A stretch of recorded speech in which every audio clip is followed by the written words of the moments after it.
abantu baganye ogenda ku gundi ku dduwe wa musajja mukulu gundi Isima edduwe yabaddewo yesterday lwadde lwa mukaaga edduwe ekisookera ddala teyabadde yabuwaze nti abantu babatadde ku gani point mujje ku dduwa however kyabadde kya bugunjuvu omuntu alina obudde naye weekend abantu abasinga Isima wadde akolera weekend babeera busy abayimbi weekend babeera wano ku Entebbe Road awo awaneza ne wakanze nali ngenzeewo wafunda ate tewalina privacy kwenyumba teyina kikomera ate eri ku kkubo kati tewandibaddewo privacy ate abantu abandize okwagala obeerako ne Isima okumusomera edduwa baagala that privacy kyebasawo bagitwala enkoko njeru naye abantu obutajja buli omu yabadde busy truth be told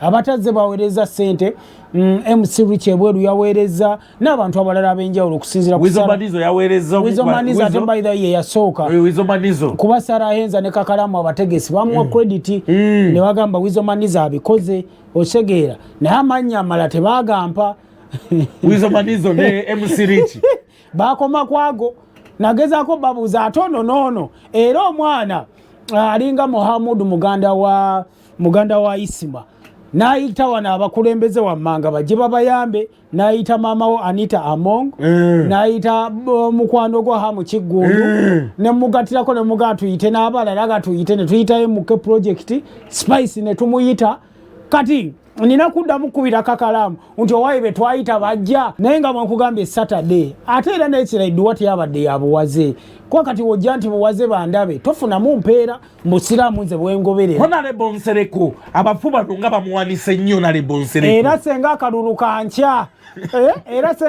kankya ka Kampala chairman Nyanzi talina wayinza kukwatira muganda wange Nsereko ne kakeera nga kankya abafu bawanise Nsereko Nyanzi talina wayinza kukwatira Nsereko akalulu ne kakeera nti kankya ka Kampala era Nsereko abantu weyongedde omwagala Nsereko mwagala gye ne kuba president wallahi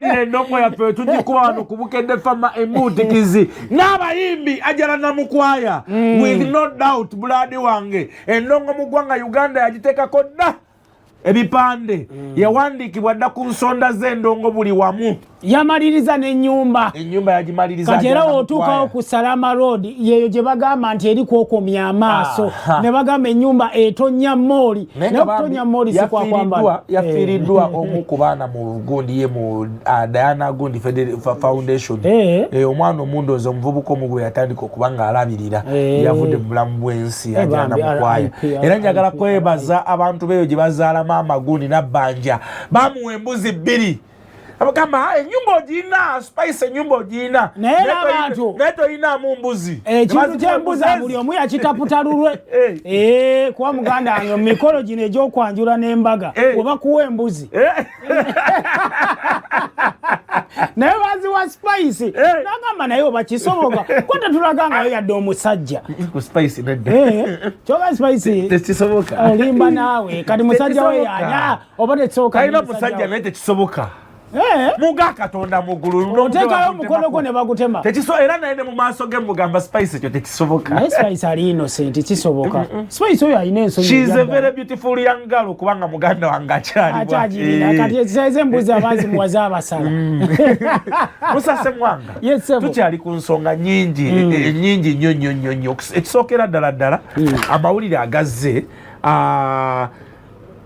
Dr. T bawandiisa dda Federation naye yaabwe eyawukana bawandiisa ki eyawukana sente zino wezijja mbayimbi nazo zibatabula kati bavuddeyo kati gitulaga kati batulaze ne bagamba mwe ebyo ye mukolaakola ffe tugirina eyaffe chairman ye Mr. Kazibwe Tavis Dr. T eyabwe bagiyita Federation of Musicians Association and Allies. Never nange naye Dr. T ebintu ebyo yandibivuddemu si kwogera bubi naye omanyi Katonda wakunolemwa Uganda National Music Federation kitegeeza byanjawulo ey'abantu bagita Federation of Musicians Associations and Allies naye ng'ekyabwe ate kiwanvu nnyo naye badde tewulikika era ebadde ekola ki era ebadde Dr. T sigwe baako sente za studio studio government studio tekolanga kalango yadde akalango k'obusenya bukedde bagamba nti muganda wange gossip live amusajja mukulu Farusa koze esawa yaffe endala okisinza okubanga tweyagalira principal yagenze n'aziika Katolo Wamba ekikolwa ekyekyewuunyo Musa Ssemwanga because omugenzi ndoza mu bantu babadde asinga okuba ye mukulu oyo bannanga adde amukuba obwana bwa Nuupu bannanga adde amukuba naye principal move gye n'ekirala okwo kwennyini emyaka 2 egisukka mu 2 nga abe mukibi takolagana n'akato wabule bamuwadde omuzindalo n'akaaba n'ayogera n'akaaba teraka yaŋŋambye we baali enkozi nti yakaaba n'atuuka n'okuba nga alemu okwogera era abakungubazi ne babuuza ne bagamba yiyi alemeddwa n'okwogera babadde tebali makambu naye okutwaliza wamu okufa omanyi wano mu Buganda by the way okufa kitugatta ne oba omuntu tomuyinaako temuli obwo si bulogoziko otyo omuntu gwe mbadde temukolagana naye obulogo kinene nga wenkugambye mu Buganda omuntu n'oba omuyinako obuzibu era weekakaba n'ogenda n'oziika osegeera era twebaze nnyo abantu ba Katolo Bwama ababadde mu nnyimbe obutatuusa bulabe ku principal ne abe mukibi sebo osanga mbyalo obani obali bagenze zikira ku misa kijofule lutaya tebabagobesa embwa ekimuli tebabatera embwa kati osegeera kati twebaze nnyo abadde mu lumbe lwa Katolo Bwamba obutatera principal mbwa ne abe mukibi osegeera nti kyayengedde okulaga nti kalucha yaffe abantu bakyagiwa respect Musa abantu bawadde abe gundi Katolo Bwamba amabugo Musa yakuta amabugo ne Musa kisimuyina mu buzibu ng'abalala kati obuyina mbwani abansokemba kutemera ngame ntoyo kwaliko gayi bamuyita Honorable Katongole kwaliko Medi Nsereko ani Muhammad Nsereko kwaliko Misachi nani omulala awo Haruna yali atandise kwasaawo Haruna contract yemmere badde ya Haruna era Haruna okuvandoza Katolo Bwama bwe yafa mpaka mukuziika Haruna contract badde ya mmere Haruna bamutunza mu kamera n'agamba so femmere mwakali ya milioni 8 ate ne saundi contract yali abe mukibi sound yali olaba obagenda enkozi okutegeka sound yalwawo okutuuka bwenkozi ne beekyanga kati mbu bino si byange nabijera mu lumbe gye twazungirange eyo omunga abe jukira ebyuma ebyakola emutundwe ku lumbe byali bya mugenzi abe n'agattagattamu kati nga bagaye bino binova wano bigenda eri era mbwe yalimu kano ochegeera ekitegeeza olumbe lwabaddemu omugano sha kuba genosale yasindika milioni 5 bannabyabufuzi basindika akasente naye namwandu yazifunye Simoni era namwandu omulala ku nnyonyi ng'agenze China tomukwatako mama nabbanja ku National Theatre amuwa butaano abalala bamuwa 10 Katolo Bwama nga bamulaga omukwano mu kufa bannayuganda lwaki tetulaga abantu nga tebannafa ne tubawa ebimuli byabwe kuba Musa omusajja yafuna amabugo era omuntu yenna yali kakiiko security bangamba bayali ya milioni eya umaru polisi ne ya kindoza buli lunaku nabo nabo bayina ekikono milioni nga 7 ennaku ezo 7 ezo ate okutwaliza mu n'emmere mu lumbe yalimu nze natya olumu twagenda okukola ne terakaya tuba twakatuuka ne bandeetera chai ne bambuuza Musa ogenda kunywerako mugaati oba bundaazi kati enjala eyali ennuma ne mbitwala byombi kati mba naakabimalawo ne baleeta ekyenkye eky'amatooke n'ebinyeebwa ne ŋŋamba omulongo ng'amangi mangi Mamuli Katumba afaaki nezi rediyo temukuba nnyimba ze TV temukuba nnyimba ze saa kulimba sina luyimba lwa Mamuli Katumba na lumu lwemmanyi mulose muzalawa nayigaga walayi sizimanyi essawa yaffe endala mu kasensero top 20 countdown waliwo omukyala bamuyita Honorable Rose Kigongo yaŋŋambye atwagala nnyo ogamba otya Honorable Rose Kigongo njagala kubuuza ku musajja wange bamuyita Yasini oyo nno Yasini ye mugambi ye gundi wali ewa Hamisi Kigondo Yasini tumwe buwisala nabalabye muganda wange bayeyagadde mu mukolo gwa Kirumira baile mukolo gwa Kirumira omumbeja Victoria yavuddeyo sebo n'alaga omwami Gareth Onyango n'amulaga era ekifaananyi nkiina wano n'amulaga mu lujjudde omaye abantu baali bagamba nti ate Onyango Oniru yabadde ku bya media Oniru yankuba ekikono nze yali akolera Buganda obwo seba amawulire ga entertainment Oniru sebe neberewo ningisewo budget yabaddewo nene akakabaga kola olabyawo akabagawo ekitini nnyo muganda wange bangambye kabaddenga mu kawumbi towakana naye n'ensito ekaffe tugiriko yirigala ebyo ebyobunaku byaffe Musa ebyobunaku byaffe nabo bantandike kufera Musa ebyobunaku byaffe nalaba gundi muganda w'omugenzi Honorable Muyingo ng'agamba kale kato yanoonyanga obuntu obutonotono nga bubola naye singa omukwano gwe tulaga abantu bwetu tituyiga okugubalaga nekitunuliramu nga ndaba noono omusajja eyagobesa kato olubwama n'awamba n'ebintu byewagundi eyagobesa kato olubwama ku theatre we yali apangisa omugagga muwonge kukupa muwonge oyo omugagga ye muwonge yawaddeyo ssebe 2 mukufa miliyoni 2 naye mweyo embeera tuzikwata era ennyinda eri mu mumwa naye nga tuzikutte omanyi ssente miliyoni 2 nga mufiiriddwe kakati Musa Ssemwanga olutalo wakati wa John Segawa ne Eddie Kenzo nga tetunagenda wala. John Segawa mu kufa kuno abantu balinga 3 abavuddeyo abaraizinze nnyo mu kufa kuno. Naye n'okufa kuno tukwebaze kuzuukisiza abantu bangi. Ba John Segawa baali tetwali tetumanyi gye bali. Ba John Segawa twabategeredde kufa nti bakyaliyo. Truth be told, lino sizalawo mulimu abantu bwe twali twerabira kati dira ogenda mu mizannyo olabe John Segawa. Naye ekisookera ddala ekirala okufa kwa Katolu bw'amakwandigatta Mariam Mundagire ne John Segawa nedda Simon bagenda kuddamu beekwatemu mu propaganda wa Simon wamulabye nga boogera muli kuno kati wayogera omanyi fe tumuyita Mariam Mundagire yomanyi wamuyita yamuwadda n'ekitiibwa muyita Mama Maria Segawa oyo Segawa tageza naddamu ate kati jjukira bambi omukyala yakaaba nnyo mulumbi era nga yamusirisa ate kati buli wakaaba agenda okunoonya eshoda to lean on ng'asangawo ya John Segawa yeeteze dda John Segawa taddingana bannaye ne Mama Ndagire naye baali ate jjukira a week before gali mazaalibwa ga mwana waabwe yasooka ate neno week gye tumazeeko gadde mazaalibwa ga Segawa kati ebibagatta bingi ayinza noba yali amukuba kaama ka happy birthday obusungu abujja wanti Kenzo va ku ssente za gavumenti ekiriwo Simon nze kyemmanyi ekiriwo John Segawa afaaki ekiriwo ba John Segawa balina ennaku bambi onti gavumenti ssente zitadde abadde n'olutalo naye temwalwogerako yatabuka n'egundi John Segawa yatabuka mu kawo ne abe mukibi n'asitula amatala ga theatre gonna n'ajja gaali ga John yagatwala kati ate ekyasinga obbatabula mu kutwala amataala abe ne bagenda mu State House ne bawa miliyoni ebi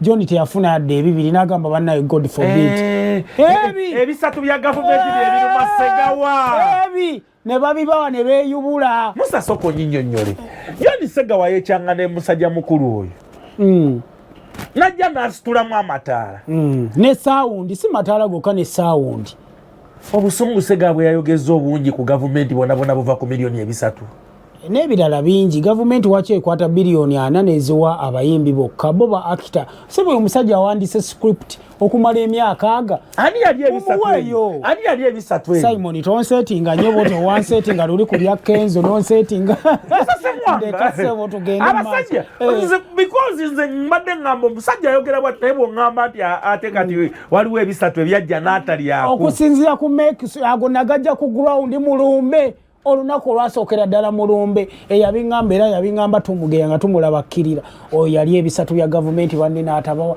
ng'atuyitako bw'ati ne tumugeya twali abantu simanyi esawa yaffe endala ku bukedde fema embutikizi olwagulunedi olulabye olwagulunedi ndulaye lungi lunemye n'okumalayo olwa jazimindi olulabye n'olwa jazimindi olulabye oluzungu lwa Kalona Ntongo olulabye kati gano nonyo Eddie Mutwe olaba balulwe ne Eddie Mutwe ataddeyo ekingere nga siraba kingere kya Eddie Mutwe alina lungi obwedda yetwalatwalamu ne tonics naye watekeddwa okuba ali mugundi mu akaunti ya Eddie Mutwe nga yaddamu aga katono oluzungu lungi olwa Eddie Mutwe ndunoonya olwa Eddie Mutwe ndufunye ekingere kya Eddie Mutwe so akazungu mwekali kyagambye Waiki, you are one of the intelligent artists of the young generation that we have today. You can't be asking the world how beggars need lawyers. Even beggars are protected by laws. So working with lawyers doesn't change the fact that you are beggars, only that you are VIP beggars. Aka VIP beggars Eddie Mutwe yakubye nnyo. Muga Katonda mugulu siwa Eddie Mutwe. Siwa Eddie Mutwe. Mbolwa gundi olwa Gulunedi. Gulunedi naluko erunumiza Gulunedi luwanvu luveri mpaka eno mpaka naluko erunumiza enjala kitegeeza nti gwe kyali wange maama afuswa ambassador of fire base luno lutalo tulimu. Now the bigger picture is Musa Ssemwanga mukuzika lindako abantu tubabuulire wano Gulunedi alina ssebo weyalumbidde principal naye abantu tebakyatya principal bagambye kino kye baliko kyabwe kwa Gulunedi alina weyagambye. Now let me tell you Mr. Politician, our fight is as constitutional as your salaries from government, as the medical insurance government pays for your families, as your foreign trips paid by government, as the cars and fuel given to you by the same government. Is that English for Gulunedi? This is our job and we shall fight for it. Do not force our generation to fail like you failed at working on all these issues depressing us. Do not intimidate us. Gulunedi ayambalidde principal, ladies and gentlemen. Who is behind that English? Gwengo wa mawulire. At the federation and then the muguni mu NUP. Kati Simon yobinga asajja ano tebasobola wandiika bintu ebyo. Siria waliwo abasobola. Jukira kati ekisookera dda nti be babiwandiisa obudde bwadde emisana nga tebali ku show nga kitegeeza batudde waka they can concentrate. Naye senga babiwandiisa kiro awo nani badde mudda olwa vice president Shiba Samali Kalungi oluveri mpaka eno walulabye. Ne Shiba atambula ne Anika Nsime, atambula ne Kathe Patra, atambula ne Gayono Kamara akola make-up. Kati kyangu nnyo okupasinga isimu namugamba Kamara wagwan. But Musa Ssemwanga, fenna tukkiriza nti abayimbi balina fight eri entuufu. Yes sir. Is the approach nege bagenze watuufu? Okutwalizamu Simon ekisookera ddala ekintu kino kirimu ssente nnyingi.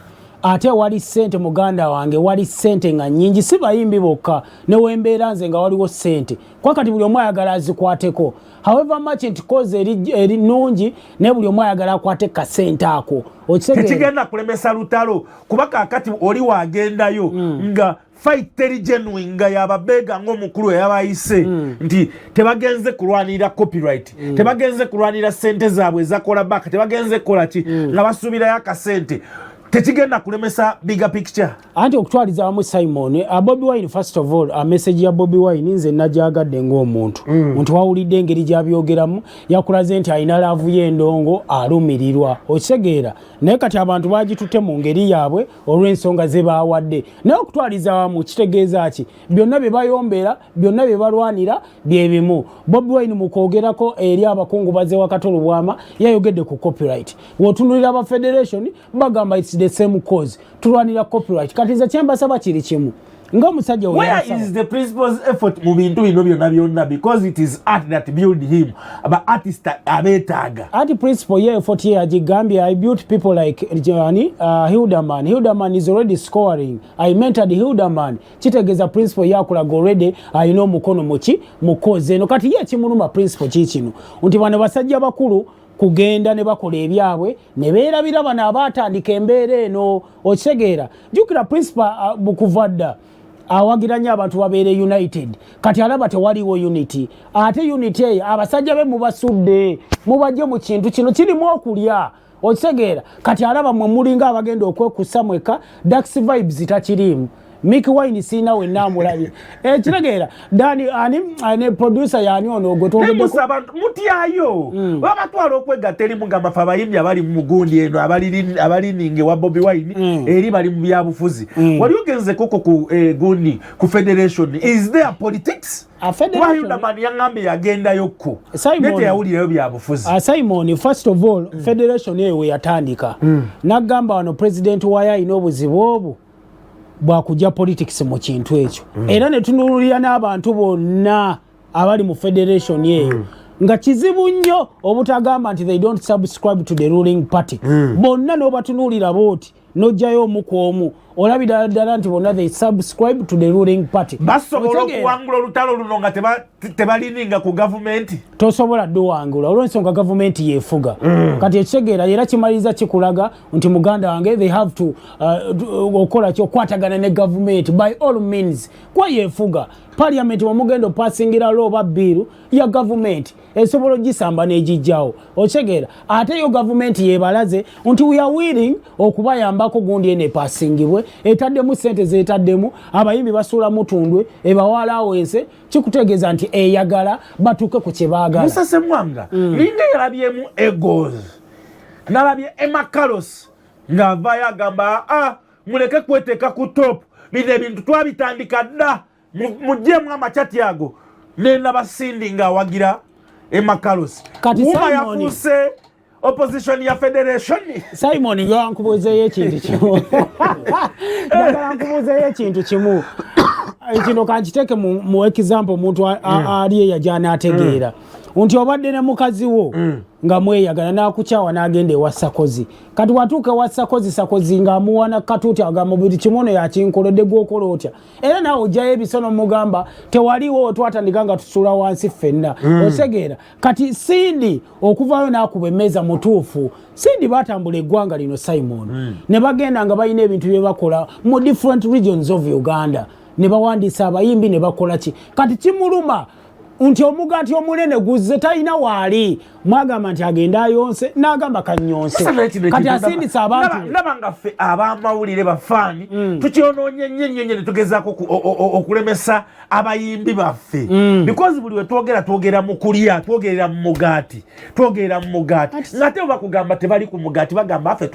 tulwanirira kola bakationi tulwanirira bakole bwe bati ne bwe bati anti Simon era balwaniridde kola back tunes ezo for the last 15 years tulwanirira era nti kati wakitugamba nti kulya tubaddewo nga events zonna zivolvinga otegeera tebatandise kati goba ku copyright Sindi wuyo agambye bazigobako dda what happened babujingo bagamba naffe twaliwo edda what happened kwa bujingo alina ebifaananyi ng'ali wakadaaga bapushinga kintu okitegeera nti kati waki abantu balowooza kulya engeri emirimu gye gikolebwamu Simoni otegeera si myerufu otegeera kati abayimbi already balaze okulaajana nti ffe temututadde eki temututadde part of the cause waki tobayite ne mubeera mwenna otegeera nti kati mwefunayo akakundi kammwe ne mwefunawo we mubeera bwe muti kitegeeza nti mulina goolo endala gye mugoba naye ate n'abayimbi nabo tetuganye bayamba abayimbi nabo bakitwale nti essaawa zino we batwetaagira naffe batuwe ku respect abayimbi abo si we batuyisaamu amaaso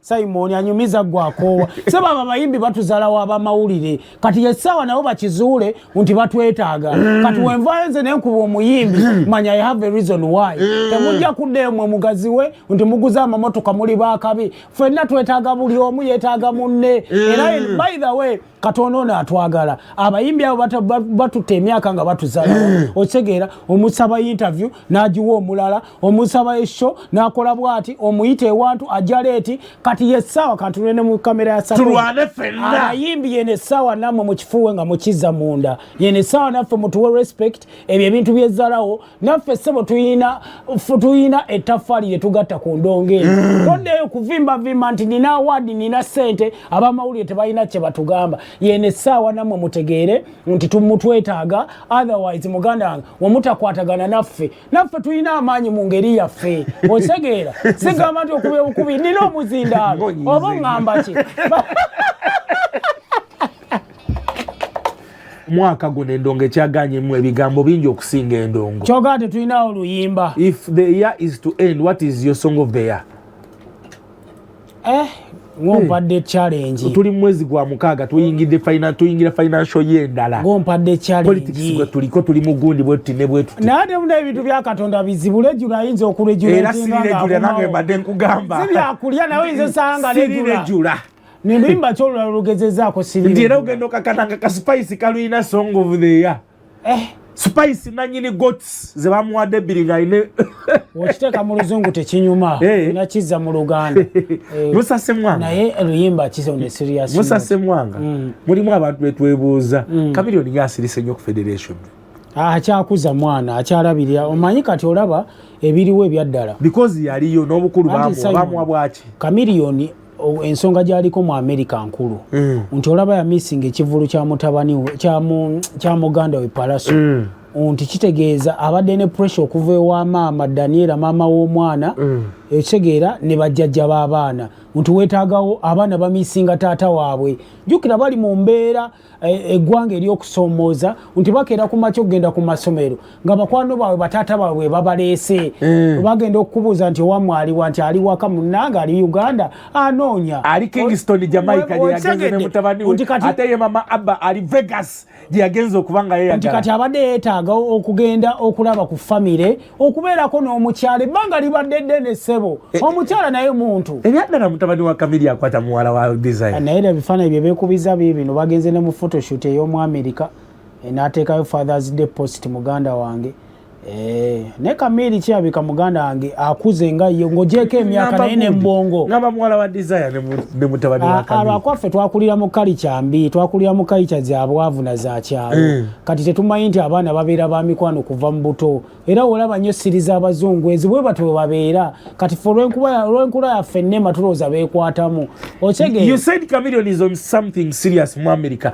where is Research Semakula Research, of course, Research being a legend and the respect abantu gye bamulaga akyalowooza Simon n'ensonga ya federation tomala googera kankubulira amazima era olaba buli avuddeyo n'amala googera ayokyeza Waikibenda tayayokyeza yakusooka kulowooza kati Research atutte ku Papa's Sport ategeeza kinene emutundwe twalwayo muzeeyi Moses Goni matovo wa Research Semakula tetunamulabayokko ali kuki Research ande kisookera ddala Research kati ekisookera ddala ate okuswala olw'obusente obutono nti akoze erinnya akasente akalinawo okitegeera kati agamba wennaayokya ku zino sente zitali za lubeerera kwa truth be told ezo sente zigenda kujja bazirye ziggwewo omuntu ayayaana ebirala okitegeera naye kati first of all okyatya ku luzinga linnya lye okitegeera lyakoledde for many years okitegeera ntuko sente ezo abantu abasinga abantu bagenda bakyawa abantu balowooza za muwi wa musolo which is a fact abantu bagenda bakyawa kati there is money. These ones are just uniting to fight for their rights, to fight for what belongs to them. Nefe tugamba twali yakasente.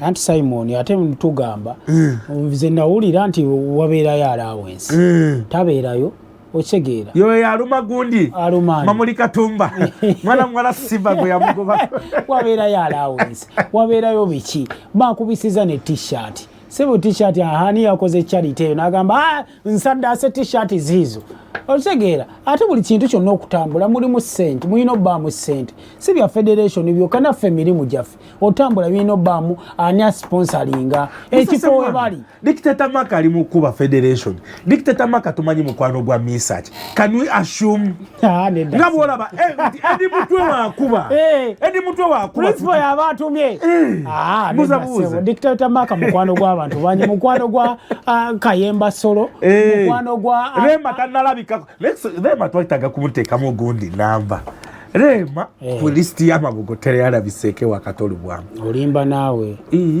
Rema mulumbe teyalabiseeko naye yatuma Iva Namulondo twamulaba ali mulavu mu Boys to Men yatuma Iva kuzika teyabaddeyo kyokka ate Juliana gwe muliko ye Rema ne mu federation taliyo Rema tebayita omukwano kasita ozuula omuntu omutuufu omukwano gukujja ku mikwano ulira omukwano tolabye ebifaananyi bya postinze leero ng'ayambadde engatto ya Jordan ya black and white ng'anyumye kufa kasita osula yali yani mutunuzeemu era yali yani engatto yali yaffe imagine kaseguku Musa Ssemwanga Rema ng'asirise nnyo mu federation taliyo mu kuziika Katolu Bwama mulumbe mukola ki mu mabugo tetwamulaba tumulaba ali eri mu Boys to Men tumulaba yeekubya bifaananyi kiki naye n'ekirala mwana noonya engeri gye nkiddamu kuba ate munange nkijjukidde kati nti teyaliyo naye mulimu abantu abasupportinga silently let's assume Rema yali kwaba baweereza mobile money mulumbe